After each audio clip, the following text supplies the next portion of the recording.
Hello students, मेरा नाम है श्वेता। स्वागत करती हूँ एक बार फिर से मैं आप सभी का मेरे इस YouTube channel SWT BCom classes में। आज के इस वीडियो में हम company law and secretarial practices के बारे में यानी कि कंपनी विधि एवं सचिवीय अभ्यास के बारे में जानेंगे, जिसमें मैंने इसके यूनिट 4 से रिलेटेड कुछ और MCQs डिस्कस किए हैं जो कि एग्ज़ाम पॉइंट ऑफ व्यू से बहुत ही ज़्यादा इम्पॉर्टेंट हैं। तो प्लीज़ इसको स्टार्टिंग से लेकर एंड तक देखें।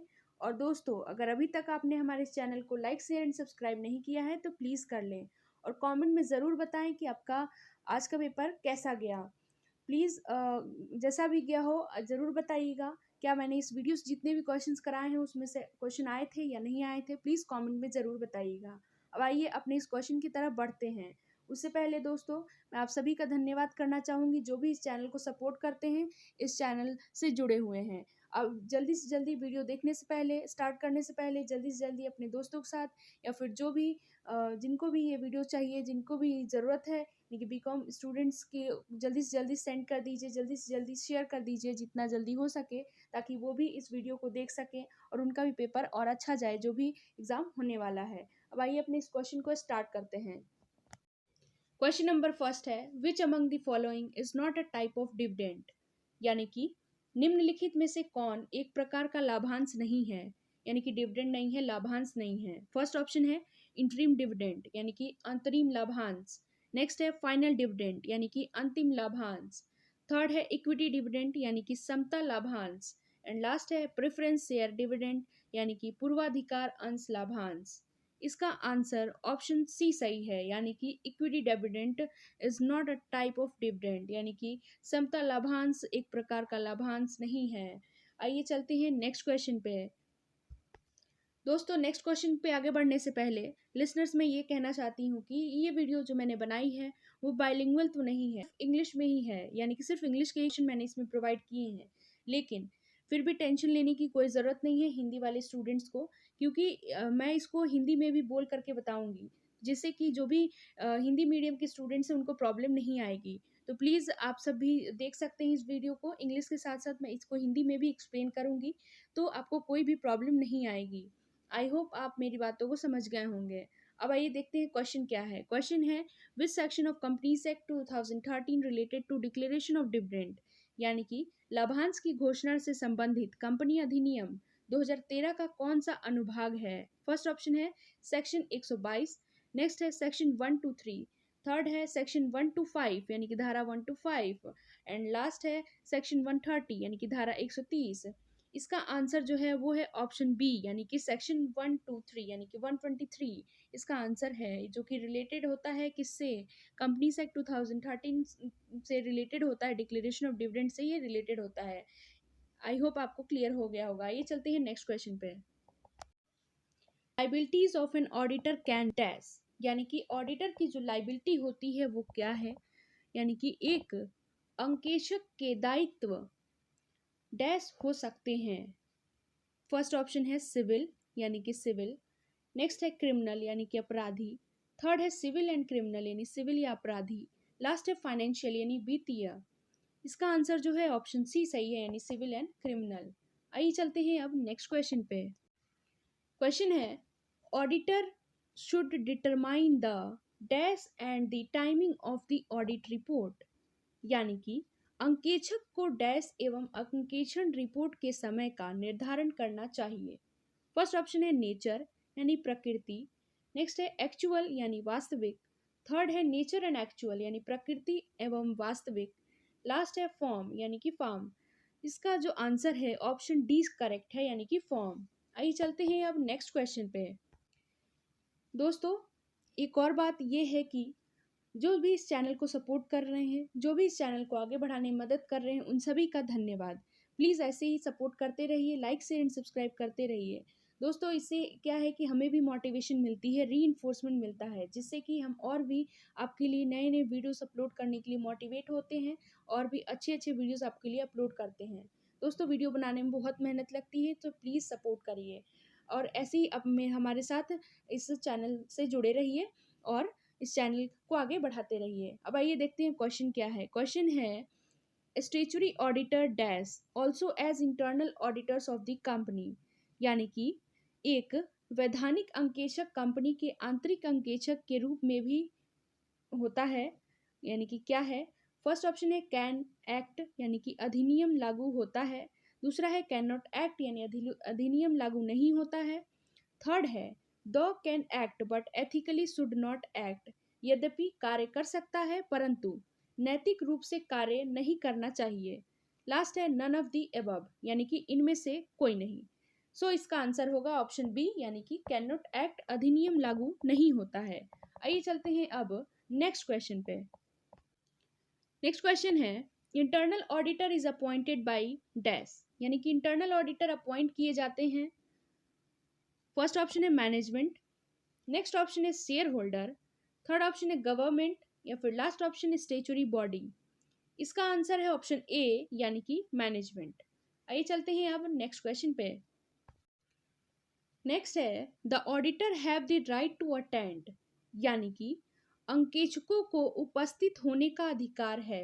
फर्स्ट ऑप्शन है बोर्ड मीटिंग, यानी कि बोर्ड की बैठक। नेक्स्ट है एनुअल जनरल मीटिंग, वार्षिक सामान्य बैठक।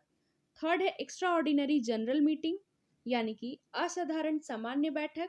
या फिर last option any general meeting, यानी कि कोई सामान्य बैठक।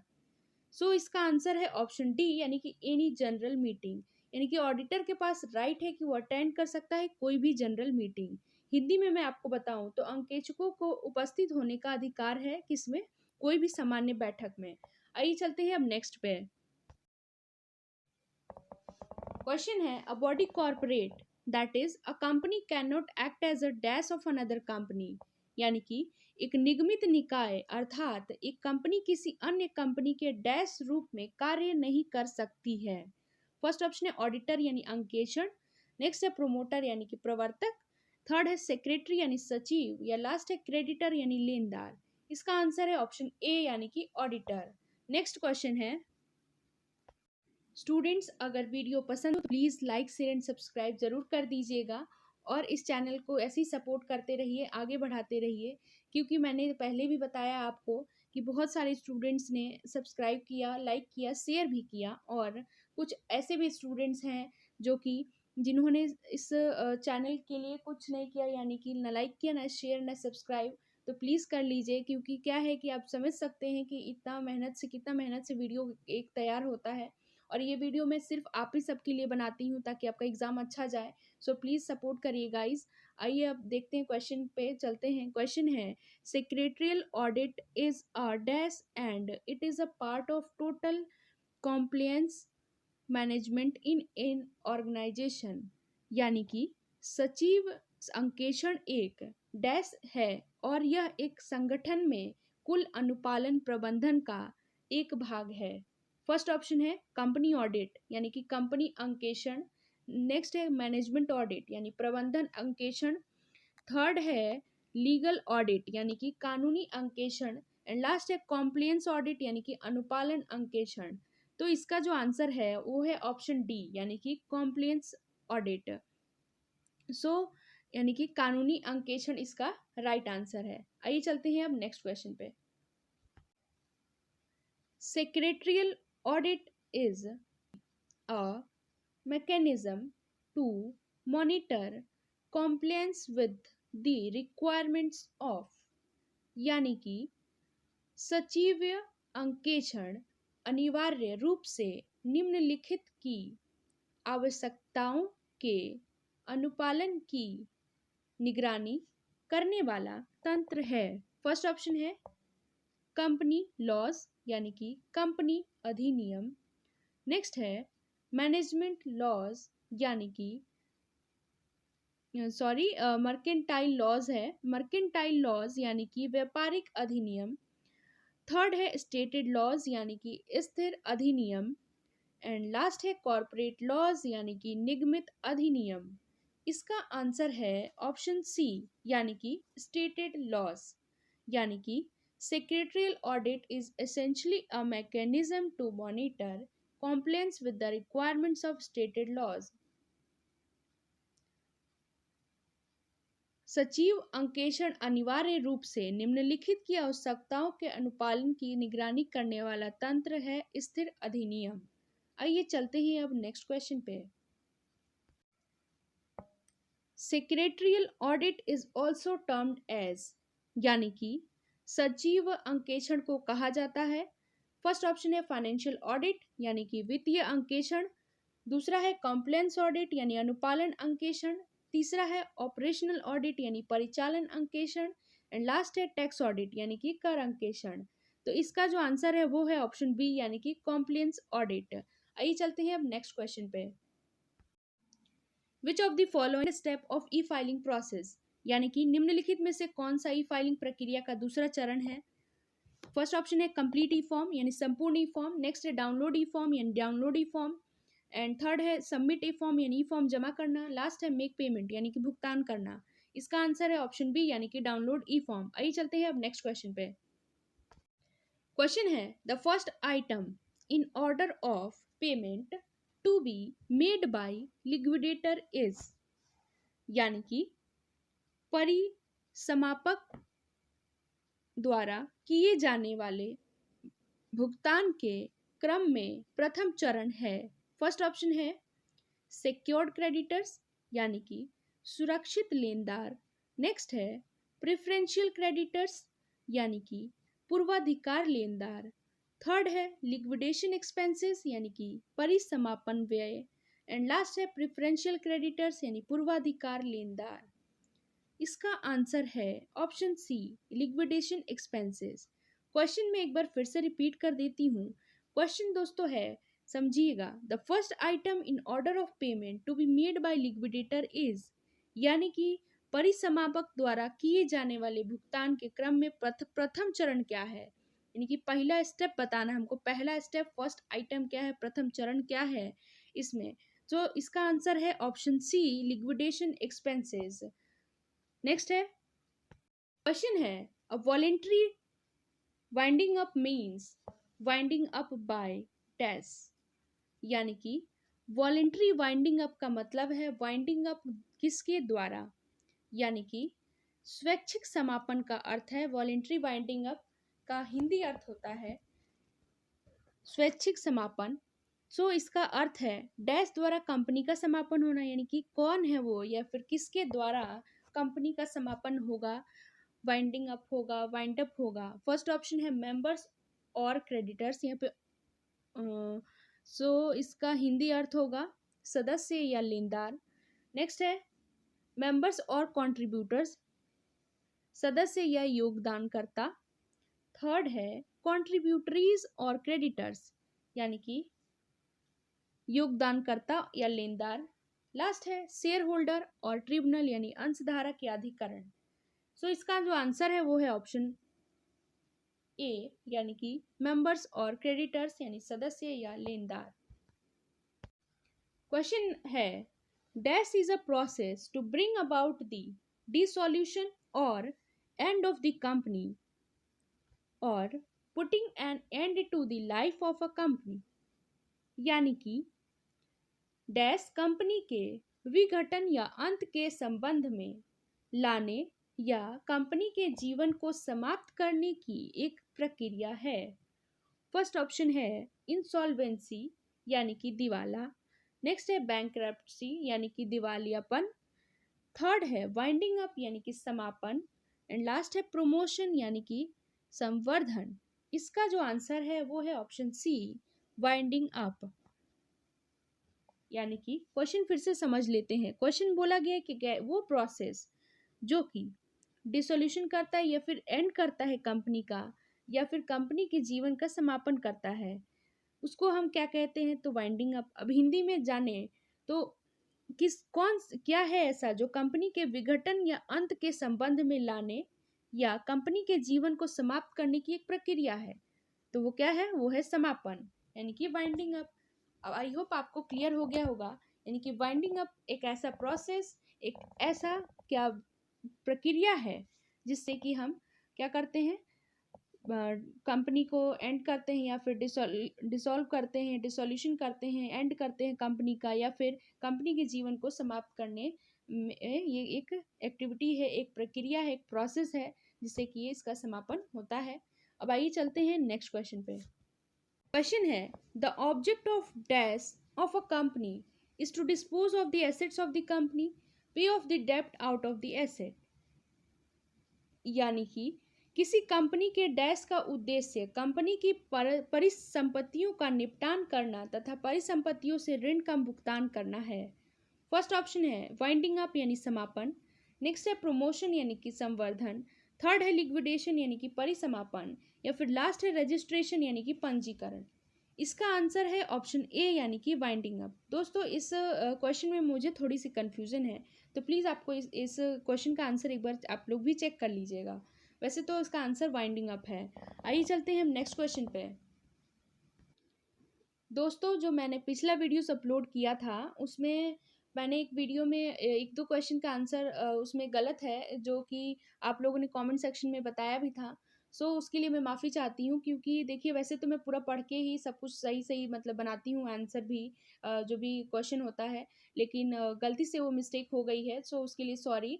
मैं आगे से नेक्स्ट टाइम से ट्राई करूँगी, मेरा पूरा वो रहेगा कि मैं एक भी क्वेश्चन का आंसर गलत ना प्रोवाइड करूँ, क्योंकि एक भी क्वेश्चन भी बहुत इंपॉर्टेंस रखता है। मैं समझती हूँ कि कितना इंपॉर्टेंट होता है नंबर्स, वो भी एग्ज़ाम टाइम में, वो भी एक एक नंबर बहुत इंपॉर्टेंट होता है।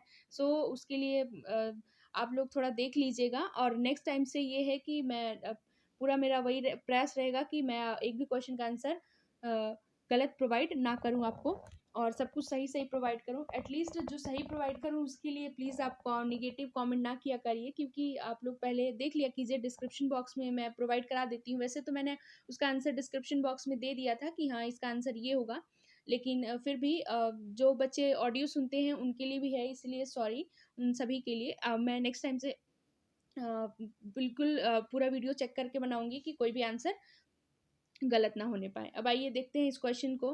क्वेश्चन है which of the following section clarifies about the list of persons who shall be entitled to file a petition for the winding up of a company. यानी कि निम्नलिखित में से कौन सा खंड उन व्यक्तियों की सूची के बारे में स्पष्ट करता है जो किसी कंपनी के समापन के लिए याचिका द्वारा दायर प्रस्तुत करने के हकदार होते हैं। सो फर्स्ट ऑप्शन है सेक्शन 272, नेक्स्ट है सेक्शन 271, थर्ड है सेक्शन 275, या लास्ट है सेक्शन 282। इसका आंसर है ऑप्शन ए यानी कि सेक्शन 272। आइए चलते हैं अब नेक्स्ट क्वेश्चन पे। क्वेश्चन है एज रेगुलेटर अंडर आईबीसी 2016। यानी कि आईबीसी 2016 के अंतर्गत नियामक के रूप में कौन कार्य करता है। फर्स्ट ऑप्शन है रिजर्व बैंक ऑफ इंडिया यानी कि भारतीय रिजर्व बैंक, नेक्स्ट है insolvency and bankruptcy board of India. देखिए यानी कि आईबीबीआई। दोस्तों देखिए यहाँ पे एक फुल फॉर्म है, ये है शॉर्ट फॉर्म है इसका आईबीबीआई, तो इसको पूछा जा सकता है एग्जाम में। सो ये इंपॉर्टेंट है, तो आप लोग भी इसको ध्यान में रखिएगा। वैसे मैंने बताया है कि जितने आपका जो भी सिलेबस है इस सब्जेक्ट का, तो उसको ध्यान से पढ़िएगा, जिसमें जितने भी उसमें टॉपिक हैं, क्योंकि जो भी फुल फॉर्म्स हैं उसमें वो चीज़ें ज़रूर देख लीजिएगा, क्योंकि एक ना एक तो फुल फॉर्म एग्ज़ाम में पूछ ही देते हैं। सो आपके 2 नंबर का सवाल है, 2 नंबर भी बहुत होते हैं परसेंटेज इंक्रीज करने के लिए। सो आई होप आप समझ सकते हैं। सो इसलिए मैं कहती हूँ कि जितने भी फुल फॉर्म हैं उनको देख लीजिए, क्योंकि अगर एक बार आपने देख लिया है तो फिर आपको कोई भी प्रॉब्लम नहीं आएगी। अब इसका हिंदी मीनिंग समझ लेते हैं। ये है दिवाला एवं दिवालियापन बोर्ड ऑफ इंडिया।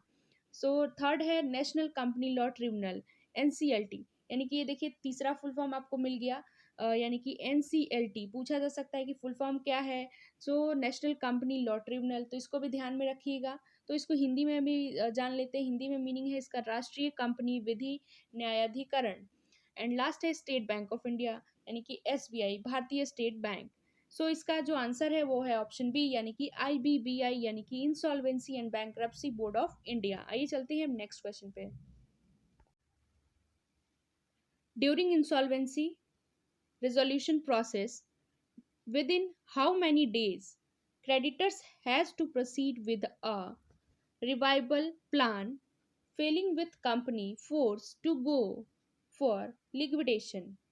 यानी कि दिवाला समाधान प्रक्रिया के दौरान कितने दिनों के अंदर लेनदार को परिसमापन के लिए कंपनी सख्ती के साथ पुनर्प्रवर्तन योजना के साथ आगे बढ़ना होता है? फर्स्ट ऑप्शन है 45 डेज यानी कि 45 दिन। नेक्स्ट है 90 डेज यानी कि 90 दिन। थर्ड है 180 डेज यानी कि 180 दिन, या फिर लास्ट है 270 डेज यानी कि 270 दिन। इसका आंसर है 180 डेज। आइए चलते हैं अब नेक्स्ट क्वेश्चन पे। इसका आंसर आपको क्लियर हो गया होगा, 180 दिन। आइए चलते हैं नेक्स्ट क्वेश्चन पे।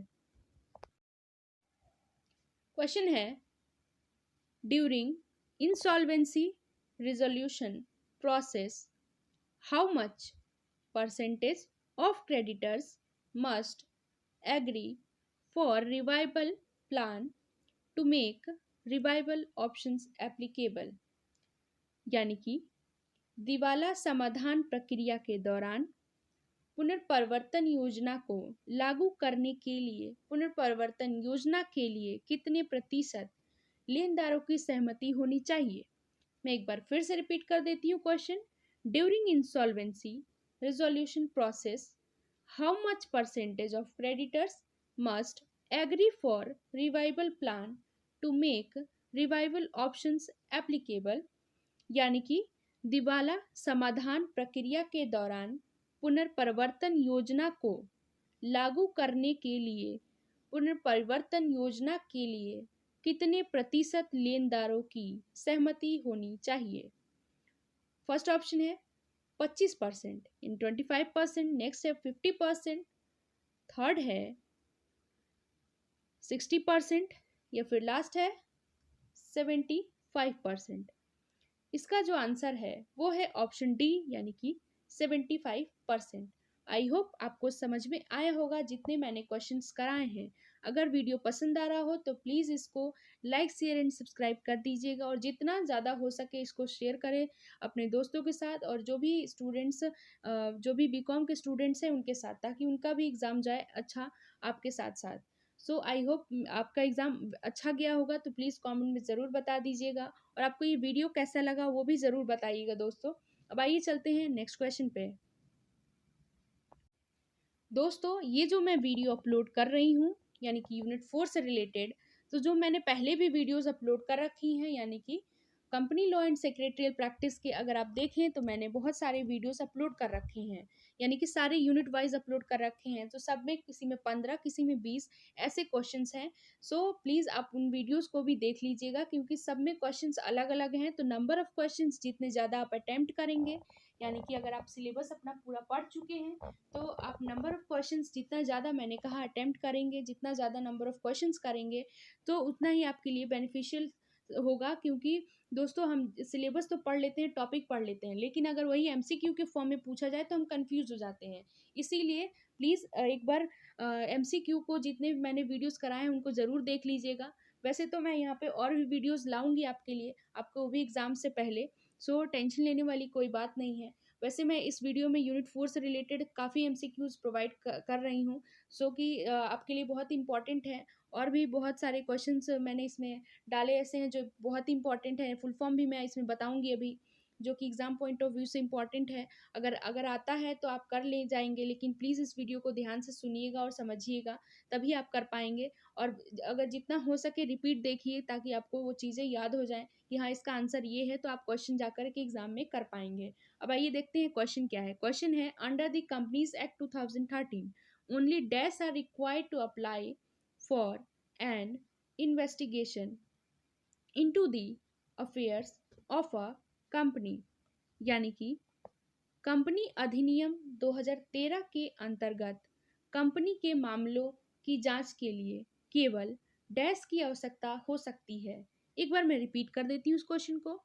Under the companies act 2013 only dash are required to apply for an investigation into the affairs of a company. यानी कि कंपनी अधिनियम 2013 के अंतर्गत कंपनी के मामलों की जांच के लिए केवल डैश की आवश्यकता हो सकती है। फर्स्ट ऑप्शन है 100 मेंबर यानी कि 100 सदस्य, नेक्स्ट है 120 मेंबर यानी कि 120 सदस्य, थर्ड है 130 मेंबर्स यानी कि 130 सदस्य, या फिर लास्ट 140 मेंबर यानी कि 140 सदस्य।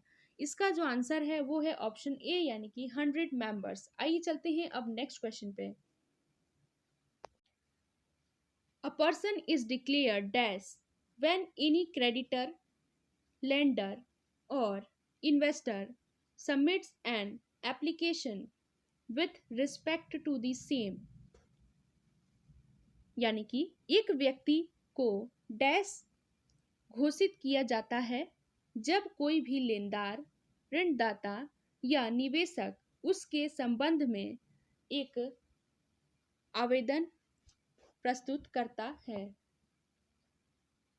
फर्स्ट ऑप्शन है बैंकरप्ट यानी कि दिवालियापन, नेक्स्ट है प्रोमोटर यानी प्रवर्तक, थर्ड है इंसॉल्वेंट यानी दिवालिया, एंड लास्ट है ऑडिटर यानी कि अंकेक्षक। एक बार फिर से पढ़ती हूं मैं question. A person is declared dash when any creditor, lender और investor submit an application with respect to the same.